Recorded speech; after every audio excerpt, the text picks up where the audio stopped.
à tous et bienvenue dans Smart Patrimoine. Smart Patrimoine, l'émission qui vous accompagne chaque jour dans la gestion de vos finances personnelles à 13h sur Bismart.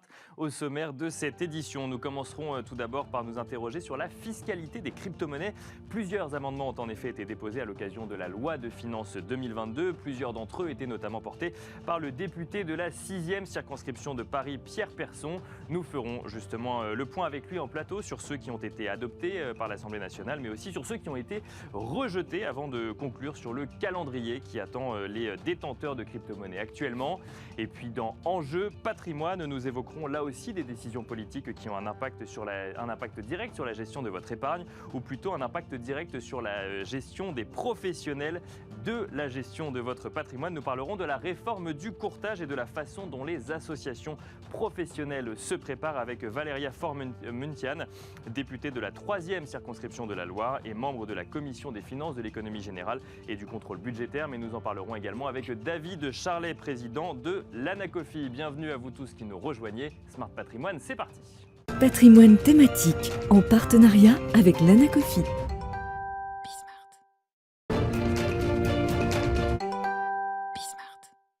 Et c'est parti pour Patrimoine thématique, un patrimoine thématique consacré comme tous les mercredis au monde des crypto-actifs ou des crypto-monnaies. On regarde l'écosystème, on regarde son dynamisme et aujourd'hui, on vous propose un focus plus particulier sur la fiscalité appliquée aux crypto-monnaies alors que plusieurs amendements ont été examinés à l'Assemblée nationale pour faire évoluer celle-ci dans le cadre de la loi de finances 2022. Certains ont été votés, d'autres ont été rejetés. Nous faisons le point avec Pierre Persson, député de la 6e circonscription de Paris. Bonjour Pierre Persson. Bonjour. Bienvenue sur ce plateau. Merci de venir décrypter un petit peu pour nous les décisions qui sont prises ou non sur la fiscalité des crypto-monnaies. Vous êtes vous-même à l'origine de nombreux amendements pour faire évoluer la fiscalité des crypto-monnaies dans cette loi de finances 2022.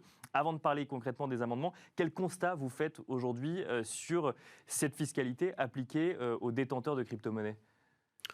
Pas que c'est une fiscalité qui est incitative. Très souvent en France, on a coutume de se plaindre du taux. Ouais. Mais quand je me compare, évidemment, je me console, notamment vis-à-vis des Américains. C'est particulier, mais c'est vrai que les Français ne le savent pas. On a une fiscalité sur les cryptoactifs qui est plutôt incitative sur certains points, notamment la fiscalité personnelle. Et il faut s'en réjouir parce que ça fait partie d'une nouvelle classe d'actifs qui contribuera à terme à financer directement l'économie réelle. Donc on n'est pas si mauvais élève que ça, mais il y avait quand même des choses à améliorer. C'est ce qu'il Bien faut... sûr, oui. Le principe des amendements qui ont été déposés, c'était de faire le constat qu'il y avait un dispositif qui était clair, mais pas suffisamment clair en 2017-2018, que j'avais commencé à mettre en œuvre dans la loi de finances de 2019, et qu'il fallait donc venir combler une certaine insécurité juridique sur certains points. Et puis le deuxième volet, c'était de rendre le secteur plus attractif, notamment pour les investisseurs, et de faire en sorte qu'il y ait un ruissellement des actifs qui sont aujourd'hui détenus dans la sphère des cryptoactifs vers l'économie réelle pour continuer à construire finalement le tissu de l'innovation en France. Alors donc deux amendements qui ont été adoptés, un certain nombre qui ont été rejetés. On va d'abord évoquer ce qui normalement devrait être mis en place dès l'année prochaine. Qu'est-ce qui évolue concrètement aujourd'hui pour la fiscalité des détenteurs de crypto-monnaies ? Alors on a clarifié la fiscalité des personnes.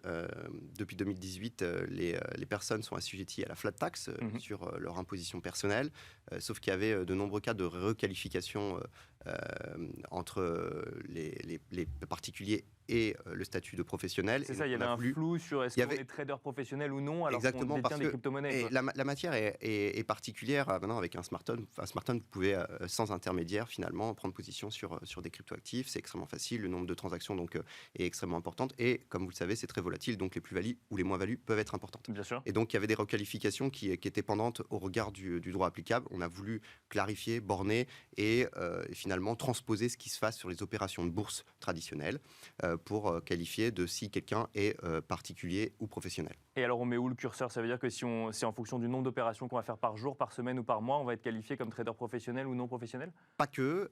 Il y a à la fois des éléments quantitatifs, en effet, le volume de transactions, le montant de la plus-value, c'était ça initialement, mais on est aussi allé adjoindre finalement des éléments un peu plus subjectifs pour que dans la qualification, il y ait un faisceau d'indices qui soit plus important, notamment si la personne se comporte comme un professionnel de marché des cryptoactifs, ce qui est généralement pas le cas des petits détenteurs, des petits porteurs finalement de crypto en France. On regarde également si c'est la source de revenus principale ou ça rentre pas en compte aujourd'hui. Si on regarde, c'est quelque chose qu'on regarde également. Et deuxième évolution, puisqu'on a parlé de deux amendements, qu'est-ce qui va changer également ? Ce qui va changer également, c'est notamment la fiscalité sur un régime un peu spécifique pour passer sur un régime sur l'impôt sur le revenu pour les catégories les modestes. Et donc, en gros, on pourrait sortir du régime de la flat tax pour un autre régime. Après, c'est plutôt marginal, mais ça consiste finalement à rendre un peu plus attractif le régime en place. Alors, finalement, en fait, on se rend compte qu'aujourd'hui, la fiscalité appliquée sur les opérations de crypto-monnaie rejoint ce qui se fait aujourd'hui sur les opérations de bourse. Est-ce que ça veut dire qu'on commence à accepter cette idée que les crypto-monnaies, c'est pas que des arnaques et du blanchiment d'argent, mais c'est aussi une thématique d'investissement, même si volatile et risquée, mais que ça commence à devenir aussi une thématique d'investissement? Oui, moi, c'est ce que je pousse en ce sens. Depuis 2018-2019, on a essayé de travailler à ce qu'il y ait une transposition du régime traditionnel des actifs, des obligations sur le nouveau régime finalement des cryptoactifs. Parce que les cryptoactifs, comme le nom l'implique, ce sont des actifs qui ne sont pas traditionnels, des nouvelles classes d'actifs, mais ils ont vocation à finalement avoir aussi les mêmes buts, les mêmes objets que les outils traditionnels. Et donc, de ce fait, il n'y avait pas de raison de créer une classe sui generis avec un régime différent, ce qu'on a essayé d'étendre. Bon, force est de constater qu'aujourd'hui, tout n'est pas transposé. La question des moins-values est toujours un sujet latent. Oui, c'est ça. C'est que quand on fait des opérations en bourse, on peut reporter ces moins-values sur 10 ans. Sur 10 ans. On ne peut pas le faire avec des crypto-monnaies. On prend sa perte et puis on espère la combler autrement, quoi. Exactement. En tout cas, vous ne pouvez pas au-delà d'une année fiscale. Non, il y a un sujet sur ce point-là. Il y a toujours une culture en France. Et comment on explique que du coup, on accepte en fait effectivement cette qualification de trader professionnel pour les crypto-monnaies, mais qu'on n'ait pas encore tout le même attirail fiscal qui entoure les opérations de bourse? Parce que ça met du temps à faire comprendre à nos décideurs publics, à la fois administratifs mais aussi politiques, que cet objet va avoir une véritable utilité dans le futur et qui devrait être entrevu comme étant un outil qui va avoir son importance et qui doit être considéré comme une nouvelle classe d'actifs tout simplement. Donc c'est un travail à la fois de pédagogie, de construction, parce que vous l'avez dit, très souvent quand on parle de cryptoactifs, on parle de blanchiment d'argent, on parle de scam, on parle d'arnaque, on parle aussi de pollution. Donc il y a un mélange de tout ça qui est aussi dû à une mécompréhension. Il y a un traitement parfois un peu défavorable dans les médias un peu mainstream de la question des cryptoactifs, et on voit toujours un peu le mauvais angle des cryptoactifs. Encore hier, je lisais un article du Monde qui était très étayé, mais dont le titre disait en gros le Bitcoin il sert au financement des ransomware. Bon, oui, c'est vrai qu'il y a des problématiques avec les cryptoactifs, mais les problématiques sont les mêmes qu'avec une nouvel outil technologique. À chaque fois, les nouveaux outils, ils font peur. Ils sont souvent utilisés aussi en premier lieu par des gens qui n'ont pas que des activités légales. Mais aujourd'hui, c'est plus le cas. Aujourd'hui, vous avez des institutionnels qui investissent massivement. Vous avez 25% par exemple des Américains qui détiennent des cryptoactifs, plus de 10% des Français. Enfin, ça commence à devenir. Et on entend souvent effectivement des professionnels de l'investissement pour des institutionnels nous dire que c'est un actif qui est très diversifié, ou en tout cas qui a un gros pouvoir de diversification. Et moi, il y a quand même une question que je voulais vous poser, c'est effectivement, on entend parler d'arnaque, de blanchiment d'argent, mais on entend aussi toutes les banques centrales se poser la question de savoir comment est-ce qu'elles vont créer leur monnaie numérique. Comment est-ce qu'on explique que du coup on soit aussi réticent sur des crypto-monnaies alors qu'on voit des banques centrales qui sont l'instance même de régulation de notre monnaie qui réfléchissent elles-mêmes à développer ce type de monnaie? Oui, alors déjà, il y aurait plein de choses à dire sur les monnaies digitales de banque centrale, dans leur définition, à quoi elles servent, par qui elles sont émises, quelles sont... Non, je parle plus de l'initiative. Mais en fait, l'initiative même des banques centrales, elle tend finalement à juguler aussi un des aspects des cryptoactifs, qui est en fait la souveraineté monétaire. Pourquoi est-ce que aujourd'hui les décideurs publics ont un peu peur des cryptoactifs? C'est parce qu'ils pensent que d'un point de vue du régime actuel, d'un point de vue financier, marché, et aussi d'un point de vue monétaire, il y a des risques. Des risques pour les épargnants, mais aussi risques pour l'État, qui aujourd'hui a le plein monopole finalement de l'émission monétaire. Donc tous ces problématiques-là font dire qu'on avance à tâtons sur ce sujet pour ne pas ouvrir grand les vannes. Moi, je pense que les Américains ont déjà fait le pari pleinement de s'investir en la matière, de réguler, de superviser. Les Chinois le font aussi, mais plutôt en interne dans leur pays. Et donc, il y a un intérêt pour que l'Europe ne soit pas à la traîne sur ce sujet et qu'on ne soit pas demain sur la question des cryptoactifs, mais au-delà, parce qu'on a entendu notamment les annonces de Facebook sur le métaverse. Le métaverse sans la blockchain, ça n'existe pas. Enfin, sinon, ça existe déjà. Mais la nouveauté, c'est que maintenant, dans le métaverse, vous avez la blockchain. Et donc, ça serait bien que, pour une fois, en Europe, on ne soit pas les consommateurs des produits américains. Alors, retour rapidement sur les amendements qui n'ont pas été acceptés à l'Assemblée nationale sur la fiscalité des crypto-monnaies. Déjà, moi, il y en a un qui m'a marqué, enfin 2 qui m'ont marqué, c'est réintégrer en fait finalement l'argent des crypto-monnaies dans l'économie réelle. On aurait pu imaginer des mesures incitatives et donc là en fait on aurait transformé son bitcoin ou autre en euros et on aurait pu investir ça dans une société.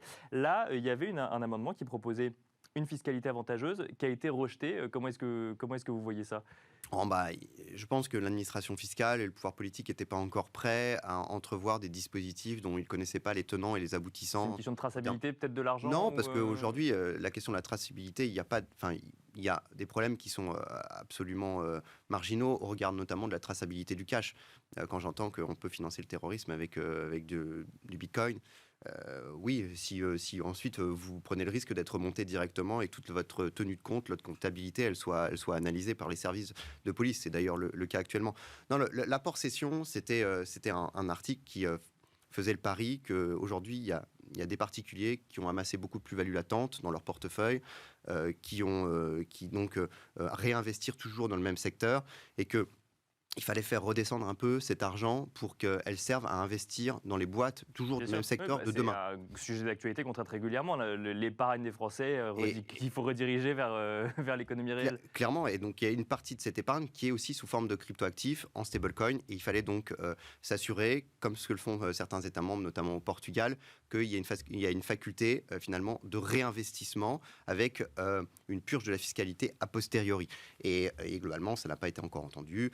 Le gouvernement a dit travailler sur la question. J'espère que ça sera un des sujets, notamment pour la campagne présidentielle. Bon, alors il y avait également un sujet sur le faciliter les paiements en crypto-monnaie, mais on n'aura pas le temps d'en parler. Juste un petit mot quand même sur les NFT. Alors on en parle souvent dans cette émission, que ce soit dans le monde de l'art ou autre, ça explose littéralement. Là, pour le coup aussi, il faut une fiscalité plus aboutie pour les encadrer.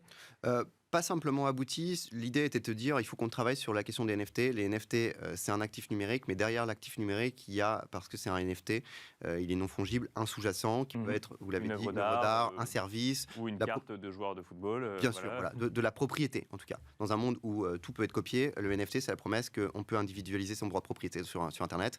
Et donc, il faut réfléchir plutôt sous le sous-jacent, savoir la fiscalité du sous-jacent, plus que réfléchir en fait la fiscalité du cryptoactif en tant que tel, parce que ça pose plein de problématiques de fongibilité. Et notamment sur la valeur que peuvent avoir les sous-jacents en question. Merci beaucoup Pierre Persson d'être venu décrypter avec nous les avancées à l'Assemblée nationale en matière de fiscalité des cryptoactifs. Je rappelle que vous êtes député de la 6e circonscription de Paris. Merci à vous également de nous avoir suivis. On se retrouve tout de suite dans Enjeu Patrimoine. Et c'est parti à présent pour Enjeu Patrimoine, où nous revenons ensemble sur la réforme du courtage et sur les grands enjeux de celle-ci pour les professionnels du secteur comme pour les associations professionnelles pierre angulaire du secteur du courtage. À partir d'avril 2023, nous en parlons avec Valéria Formuntian, députée de la Loire et membre de la Commission des finances, de l'économie générale et du contrôle budgétaire. Bonjour Valéria Formuntian. Bonjour. Bienvenue sur ce plateau. Et nous en parlons également avec David Charlet, le président de l'Anacofi. Bonjour David Charlet. Bonjour. Bienvenue sur ce plateau. Alors on ne va pas revenir sur les grandes étapes de la réforme, d'abord portée en 2018 par la loi Pacte, finalement retoquée par le Conseil constitutionnel avant d'être proposée à nouveau par vous, Valéria Formuntian. Et finalement la loi est adoptée, publiée au journal officiel le 9 avril dernier. En revanche, on va revenir sur cette nécessité de porter cette loi, selon vous, Valéria Formuntian. Pourquoi avoir repris cette loi et pourquoi avoir essayé de la porter et pourquoi l'avoir portée jusqu'au bout ? Parce que cette réforme me semblait extrêmement importante et impérative même. J'ai été élue au moment où on devait transposer les directives DDA. Donc, j'ai bien vu à quel point le sujet était complexe et que c'était la énième directive européenne qui nécessitait d'être décortiquée auprès des professionnels. Et j'ai vu la différence aussi du débat de la transposition qui pouvait être mené entre les professionnels et l'administration de Bercy et la compréhension de tout cela sur les territoires, en fait, par les courtiers de proximité. Donc, quand le texte a été retoqué par le Conseil constitutionnel dans le cadre de la loi Pacte, je trouvais que c'était indispensable de le reprendre. Donc, je l'ai repris à mon compte après avoir échangé avec les représentants des professionnels. On a aménagé aménagé quelques points qui étaient peut-être litigieux au départ. Et ensuite, j'ai essayé de la porter jusqu'au bout. Et c'était, à mon sens, une franche réussite. Et c'est une loi, en fait, qui implique, du coup, à présent, que tous les acteurs du courtage indépendant rejoignent, en fait, des associations professionnelles. Pourquoi cette nécessité de mettre un intermédiaire, finalement, entre l'acteur du courtage et Bercy ou les pouvoirs publics? Alors, effectivement, le constat, c'était qu'il y avait un trou dans la raquette entre l'ORIAS, c'est-à-dire la vérification d'accès à la profession des courtiers, des courtiers en assurance et des courtiers en crédit. Et l'ACPR, donc le contrôleur de la qualité de souscription, il manquait peut-être un lien entre tout cela pour pouvoir digérer justement les directives, les lois, les textes réglementaires qui sont assez importants, mais qui ont un sens dans le but de protéger le consommateur et professionnaliser le professionnel, en tout cas lui donner un cadre. D'accord, comme la médiation, par exemple. D'un côté, on dit vous avez le droit effectivement d'exercer ce métier, de l'autre, on dit on va venir contrôler si vous le faites bien, mais il manquait en fait cet intermédiaire entre les deux qui alimente au quotidien avec les différentes réglementations ou de formation également, c'est ça? Qui permet d'implémenter effectivement une certaine réglementation, contrôler que la formation est de qualité et qu'elle est bien dispensée à l'ensemble du personnel qui est face à un client, ce qui n'est pas le cas de l'ORIAS, par exemple. L'ORIAS vérifie l'accès à la profession du chef d'entreprise. Mais si vous avez des salariés, vous avez un petit cabinet de courtage, les salariés étaient un petit peu de la responsabilité du chef d'entreprise, mais seulement de sa responsabilité. Donc, ça posait quelques sujets. Et en l'occurrence, là, on a créé donc, les associations à adhésion obligatoire qui permettent de faire ce lien-là, qui permettent pour les professionnels, échanger avec leurs pairs et pouvoir décortiquer un petit peu toute la réglementation qui leur est imposée, et en même temps, garantir aux clients final, garantir à l'assuré que finalement, ils remplissent l'ensemble des exigences professionnelles et donc ça le protège de fait. Et donc un meilleur suivi, j'imagine, du professionnel. Est-ce que ça va faciliter ou compliquer la vie du professionnel en question, Valérie Farmentian ? C'est censé lui faciliter la vie. Parce que quand on regarde dans les territoires comment les courtiers sont positionnés, ils sont au plus proche du terrain, mais souvent isolés. Ils sont souvent seuls. Donc le fait d'adhérer à une association professionnelle permettra de leur donner un cadre. Et moi, j'ai vu dans le cadre de la crise sanitaire à quel point certains se sont sentis vraiment très seuls parce que du coup, ils avaient peu d'informations et ne savaient pas vraiment comment gérer, je ferme, j'ouvre. Parce que pour les assureurs, par exemple, la chose était assez claire, mais pour les intermédiaires, ce n'était pas une évidence au départ. Et c'est vrai que pour le fait de les réunir entre pairs, ça permettra quand même faciliter un certain nombre de choses. David Charlet, même question. Vous échangez du coup, c'est votre métier avec les professionnels du secteur et nombreux d'entre eux. Quand cette loi a été adoptée, quelle a été la réaction de la profession ? Alors, il y a eu deux réactions, je pense. Il y a la réaction de ceux qui n'étaient pas dans des associations déjà, qui, je pense, se sont posé des questions. Est-ce que pour eux, ça allait être intéressant, utile ? Est-ce que ça allait pas être une lourdeur complémentaire ? On a même vu certaines associations prendre cette posture. Pas forcément au début, d'ailleurs. D'accord. Ouais. Et puis, l'immense majorité des associations dont nous sommes ont estimé que, au regard de ce qu'on avait vécu, notamment sur les CIF, on en avait vu l'utilité, ça fonctionne. Donc on s'est pas vraiment posé la question dans l'immense majorité des associations. Après, la question était sur le détail. Qu'est-ce qu'on va nous demander de faire ? Comment on va nous permettre de le faire ? Quels moyens on va avoir ? Enfin, voilà. Mais sur le principe, le succès de ce qui s'est fait sur les CIF est tel, puisque ça a été la première des professions de cet écosystème qui a eu cette obligation, qu'on n'avait pas de raison de dire qu'il ne fallait pas. Et puis, je vais même aller au-delà, d'ailleurs. C'est une partie de nos associations, ça faisait des années qu'elles disaient qu'il fallait aller vers quelque chose comme ça. C'est ça, c'est qu'il y avait une partie de la profession qui était demandeuse presque d'une organisation dans ce sens-là. Oui, mais pour aller dans le sens de ce qu'il disait Valérie Farmentian, on avait, nous, pendant la crise Covid, on a rendu public les notes qui habituellement sont données uniquement à nos adhérents. Je rappelle qu'elles sont produites par nos équipes avec les cotisations payées par nos membres. Et pour à peu près 3000 entreprises, on a rendu public des notes de comment doit fonctionner un cabinet. Elles ont été chargées 29 000 fois pour certaines d'entre elles. Donc ça veut bien dire que de l'extérieur à ce moment-là, un certain nombre d'entreprises qui n'étaient pas dans des associations recherchaient le type d'information que produit une association. 29 000 fois versus 3 300 entreprises au total, vous voyez bien l'écart, quoi. Il y a 20 000 entreprises qui étaient nulle part, qui ont cherché de l'information. Mais ça veut dire quoi? Ça veut dire qu'ils n'avaient pas accès à cette information, ou alors qu'elle vient de trop de sources différentes, ou qu'il faut la digérer? Non, parce que ce qu'on a produit, c'était de la compilation des 64 guides qui avaient été produits par les gouvernements, plus de ce qui revenait, la direction du travail et autres, pour leur dire, voilà, une entreprise dans vos domaines doit marcher comme ça. Quand on compile ce qui descend, puisqu'il n'a pas été produit un guide spécifique pour chacune des activités, voilà comment vous devez fonctionner. Et on a produit ça toutes les 2 semaines, parce que pendant la crise Covid, ça évoluait tout le temps. Donc, c'est une information qui n'est pas disponible, celle-ci, puisqu'il faut faire de la compile. Et ce que produit une association d'accompagnement, ce que nous sommes déjà depuis des années, c'est ça. On produit des guides de conformité, et vous pouvez imaginer que quelqu'un va les imaginer tout seul, comme ça, d'un claquement de doigts, ça va lui être venu, la science infuse la nuit. Bien sûr. Mais sauf que quand vous avez des textes de loi qui représentent des milliers de pages, le fait qu'il sache en extraire la substantifique moelle pour lui, en une nuit, sachant qu'il essaye le matin de produire pour ses clients et que 60% des boîtes n'ont pas de salariés, c'est un rêve. Oui, c'est ça. Donc, en fait, Valéria Formentian, c'est que pour mettre une image très concrète, c'est qu'en fait, il faut imaginer le courtier qui est dans son agence, mettons, avec 4 ou 5 salariés, mais pas suffisamment de moyens pour comprendre en fait toute cette réglementation successive et tout ce qu'on lui demande de faire en plus de son métier au quotidien. Et là, ce que vous dites, c'est on va les obliger à adhérer à une association, parce que comme ça, au moins, il y aura ce travail qui sera fait pour eux, et on sera sûr qu'ils ont bien accès à toute l'information et qu'ils n'ont pas perdu telle ou telle directive ou ils ne sont pas passés à côté de telle ou telle directive qui pourrait avoir un impact sur la gestion de l'épargne de ses clients.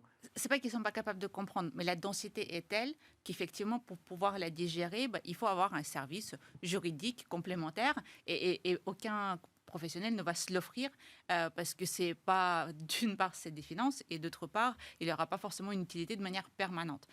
Et puis ce qu'on veut, c'est que face à nos clients, face à nos Français, on ait un professionnel qui remplisse l'ensemble des cadres dans lesquels on l'a inscrit, c'est-à-dire que lui soit formé, que ses salariés soient formés, qu'il offre le service de médiation, ce qui n'est toujours pas le cas sur l'ensemble des professionnels. Et puis, je vous avoue qu'il y a aussi l'envie d'assainir un petit peu la profession parce que, comme n'importe quelle profession, on peut trouver un petit peu de tout. C'est pas l'immense majorité. L'immense majorité travaille parfaitement bien, en tout cas dans la limite de ce qu'ils sont capables d'absorber, évidemment, dans la réglementation. Mais sur ce point-là, une association pourra faire ce que l'ORIAS pourra faire plus que ce que l'ORIAS fait actuellement et dire tel professionnel, il faut faire attention puisque du coup, il est moins recommandable que ce que... C'est pas une question de recommandable ou pas, c'est pas un jugement de valeur. Est-ce qu'il remplit les critères de la réglementation qui lui incombe? Est-ce qu'il paie d'une ses cotisations? Est-ce qu'il fournit ses attestations? Est-ce qu'il forme ses salariés avec une formation de qualité qui pourra être évaluée, voire même proposée par certaines associations, et ainsi de suite. Donc, à partir du moment où il remplit tous ces critères-là, on estime que c'est un professionnel qui rentre dans le cadre de la réglementation et qui fait bien son job. Après, à la CPR de vérifier qu'il fasse au client. D'accord, il ça est reste toujours le rôle de la correct. CPR. Voilà, c'est pas le rôle de l'association. Tout à fait. Ça reste le rôle de la CPR. Par contre, si déjà, à la base, il n'est pas capable de fournir son attestation de RC Pro et que ses salariés sont formés au petit bonheur la chance, effectivement, on commence à douter que face aux clients, il fasse du bon boulot. David Charlet, qu'est-ce qui va changer concrètement pour les associations professionnelles existantes? Parce que du coup, il y a des associations professionnelles qui existent, qui ne remplissaient pas à l'époque de la loi encore tous les critères de la loi. Donc il y a une adaptation, j'imagine, pour correspondre aux critères de la réforme du courtage. Qu'est-ce qui change concrètement pour l'association professionnelle? Alors, des choses changent pour toutes. Mais il y a 3 grands types d'associations et ce qui va changer va être différent en fonction de ces types-là. Le premier, ce sont des associations qui étaient simplement des associations de regroupement pour porter un certain nombre de messages et ne produisaient pas spécialement de services. C'était pas de la fonction qu'elles avaient pour leurs membres, ou c'était très léger. Bon, pour celles-ci, tout change. C'est-à-dire qu'il va falloir s'adapter au fait d'accompagner et surtout de tracer ce que font leurs membres, ce qui n'était pas le cas. D'accord. Donc ces fameuses attestations ou ces fameux paiements de cotisation. Exactement, c'était pas eux. Ils fournissaient pas forcément de kit réglementaire. Il n'y avait pas forcément de service juridique dédié à l'accompagnement de leurs membres. Il y avait des juristes, quand il y en avait, dont la seule fonction était de travailler sur la réponse à des textes. Donc on pourrait considérer que ce sont des associations de lobbying. Ce sont des associations de représentation pure et dure, en général de petite taille, spécialisées. Bon, pour celle-ci, tout change. C'est-à-dire qu'il faut devenir des associations d'accompagnement et être capable de gérer des gros volumes, parce qu'en général, leur taille était restreinte, et donc constitution d'équipe, CRM, enfin tout ce qui va avec. Bon. La deuxième typologie d'association était plutôt des associations de type syndical, donc orientées sur une représentation qui pouvait produire un certain nombre de services, mais plutôt une sorte d'accompagnement stratégique, c'est-à-dire que même sur le juridique, en produisant pas forcément des kits, mais des avis, comme ça, et traitant la dimension sociale, convention collective, etc., etc. Pour celle-ci, souvent plus structurée et plus riche, il va quand même falloir devenir des associations d'accompagnement du quotidien, ce qu'elles n'avaient pas l'habitude d'être. Bon, mais donc la marche est haute, mais c'est faisable. Et puis il y a la typologie d'associations que nous représentons, qui sont depuis le départ des associations d'accompagnement, en général parce qu'elles sont aussi des associations dites de co-régulation de CIF. Donc les conseils en investissement financier, dont 85% sont aussi des courtiers, ont nécessité qu'on les accompagne. Et bien entendu, puisque, alors là, on peut aller jusqu'à les contrôler et les sanctionner en complément de ce que peut faire l'AMF. Ça, c'est en ce qui concerne les sites. C'est ça, voilà. Oui. Donc ça, comme on va même encore plus loin, on a mission depuis le début de les accompagner. Et évidemment, très vite, quand on a 85% de sa population constituée de courtiers, et même pour l'Anacofi, on a même 800 groupes d'entreprises qui sont même passifs, mais à qui on va produire le même service d'accompagnement, pour nous, en fait, c'est de l'adaptation, alors qui peut paraître à la marge, ceci dit, techniquement, qui ne va pas être si simple que ça, mais qui est faisable. C'est-à-dire que là où aujourd'hui on vérifie toutes les RC et on a créé des portails de suivi de formation, ils sont tiers de confiance pour les formations financières, pour l'AMF, mais ils ne sont pas tiers de confiance sur l'assurance. C'est que les portails de suivi qu'on a créés pour nos membres et leurs salariés, ils n'étaient pas obligés de les utiliser. Et maintenant, ils vont devoir le faire. Maintenant, ils vont devoir les utiliser. Donc, ce qui était pour eux une information, un service qu'on leur proposait, qu'on leur mettait à disposition, mais ils l'utilisaient comme ils le voulaient, sauf sur la partie CIF où c'était déjà tiers de confiance, eh bien, il va falloir que ce truc-là soit capable d'encaisser la totalité des volumes. Et donc, vous devenez organisme de formation avec un engagement presque de... Alors, oui, non. Alors là, pas forcément. C'est-à-dire qu'on nous demande de suivre et on nous permet de dispenser des formations. Mais on nous demande, pour le reste, de savoir comptabiliser celles de l'extérieur. Il faut imaginer qu'il y a à peu près 60 000 entités qui ont le droit de délivrer de la formation. Nos associations auront le droit, mais elles seront une à l'intérieur des 60 000. Et comme on nous oblige à être sans but lucratif, il faut savoir qu'en la matière, une entité sans but lucratif a l'interdiction d'être concurrente de la sphère commerciale, donc de ces 60 000. Donc il faut savoir placer le curseur. En gros, ça veut dire qu'on proposera peu de modules relativement simples pour ceux qui voudront se faire ça par leur association, mais tout le reste se fera par l'univers commercial du monde de la formation et on devra par contre pouvoir compter, c'est-à-dire identifier si cette formation est recevable pour telle personne dans l'entreprise. Et si elle a été suivie également ou ça ensuite ce sera à l'âge ? Bien sûr. Oui. Et oui, c'est effectivement nous qui allons devoir le faire en devenant tiers de confiance, c'est-à-dire pas en disant on rend un service, on vous le contrat si vous déposez les éléments à l'intérieur de l'outil, mais vous devez et nous on a une obligation de résultat. Ça c'est nouveau et on l'a dans quelques domaines comme ça. Donc on a en général tous les services en place, y compris dans les CRM, mais il faut les faire évoluer. Et la grande question, c'est de les faire évoluer avant l'entrée en vigueur de la réglementation, sachant que vous savez très bien tout ce que c'est, dans toute entreprise, y compris la vôtre. Quand vous voulez développer quelque chose, il faut un cahier des charges. Pour un cahier des charges, il faut savoir où vous voulez aller. Et après, il y a bataille avec les sociétés qui vont développer pour qu'elles le développent. Et quand elles le livrent et que vous tournez la clé, ça ne fonctionne jamais le premier coup. Merci beaucoup, David Charlet, président de l'Anacofi. Merci également Valéria Formuntian, députée de la Loire et membre de la Commission des finances de l'économie générale et du contrôle budgétaire, de nous avoir détaillé du coup cette réforme du courtage et l'impact sur les associations professionnelles mais aussi sur les indépendants. Et je vous donne rendez-vous demain pour un nouveau numéro de Smart Patrimoine.